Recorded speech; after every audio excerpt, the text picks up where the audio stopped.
సమాచారం తెప్పించుకుని ఎక్కడ కూడా పొరపాటు జరగకుండా సక్రమంగా ప్రతి కార్డుదారుడికి సరైన తూకంతో బియ్యం అందించే ఈ కార్యక్రమాన్ని జాగ్రత్తగా నిర్వహించాల్సిన బాధ్యత వాళ్ళందరిపైన ఉంటుంది. ఇంకా ఎన్నో మార్పులు తీసుకొస్తాం రాబోయే రోజుల్లో. నేను మరొకసారి రాష్ట్ర ప్రజలందరికీ కూడా మా ప్రభుత్వం చేపట్టబోయే ప్రతి కార్యక్రమం కూడా ఖచ్చితంగా నిజాయితీగా ఉంటుంది, పారదర్శకంగా, ఒక మంచి విలువలతో కూడిన రాజకీయాలతో నిండి మనస్ఫూర్తిగా ప్రజలకి మంచి అధికారం చూపించాలనే ఉద్దేశంతో మేము కష్టపడి పనిచేస్తున్నాం. సో ఈ వ్యవస్థలో ఉన్న ప్రతి ఒక్కరూ దయచేసి వాళ్ళు కూడా ఆ మార్పు చూపించాలి. కష్టపడాల్సిన అవసరం వచ్చింది. మన రాష్ట్రాన్ని మనం కాపాడుకోవాలి. ఈరోజున్న పరిస్థితిని మనం మార్చుకోవాలనుకున్నప్పుడు నిజాయితీగా పనిచేయాలి.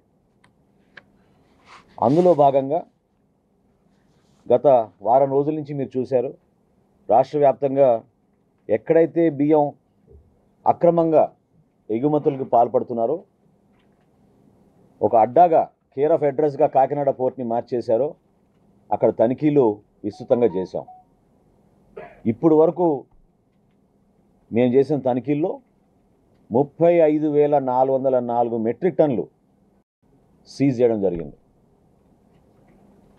ఈ 35,404 మెట్రిక్ టన్నులు సీజ్ చేసినప్పుడు సుమారుగా చూచాయిగా 159 కోట్ల రూపాయలు దాని విలువ. ఇది బహుశా ఇది ఏ రాష్ట్రంలోనూ ఈ విధంగా జరిగి ఉండదు. ఈ ఫుడ్ మాఫియాని మాత్రం మనం ఎట్టి పరిస్థితుల్లో కూడా ఉపేక్షించే సందర్భం రాకూడదు.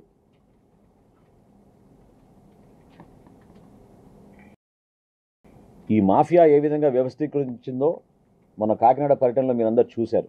చాలామంది మీడియా మిత్రులు, అధికారులు కూడా మేము మొట్టమొదటిసారి మమ్మల్ని కాకినాడ పోర్ట్లో గేటు దాటి మమ్మల్ని రానిచ్చారనే విషయం చెప్పినప్పుడు నేనే ఆశ్చర్యపోయాను. ఒక అడ్డాగా మార్చేసి ఎవరిని కూడా దగ్గర రానియకుండా అక్రమంగా పేద ప్రజల డబ్బు దోచుకుని పేదవాడి పొట్టగొట్టి వీళ్ళు ఈ విధంగా ఎగుమతులు చేస్తున్నారంటే ఇతర దేశాలకి ఒక్కసారి మీరు తలుచుకుంటేనే ఆశ్చర్యపోవాలి. ఇది కేవలం కాకినాడ నగరంలో పోర్టు సమీపంలో ఉన్న గోడౌన్స్ వరకే మేము సీజ్ చేసిన విషయం. ఇది 35,404 మెట్రిక్ టన్నులు మాకు అక్కడే దొరికింది. ఇక రాబోయే రోజుల్లో ఈ తనిఖీలు, దాడులు ఖచ్చితంగా కొనసాగుతాయి. అనేక జిల్లాల నుంచి మాకు సమాచారం వస్తుంది. నేను ఒక భరోసా ఇవ్వబోతున్నాను. ఖచ్చితంగా ఆ మార్పు నెల రోజుల్లోనే మేము చూపిస్తాం.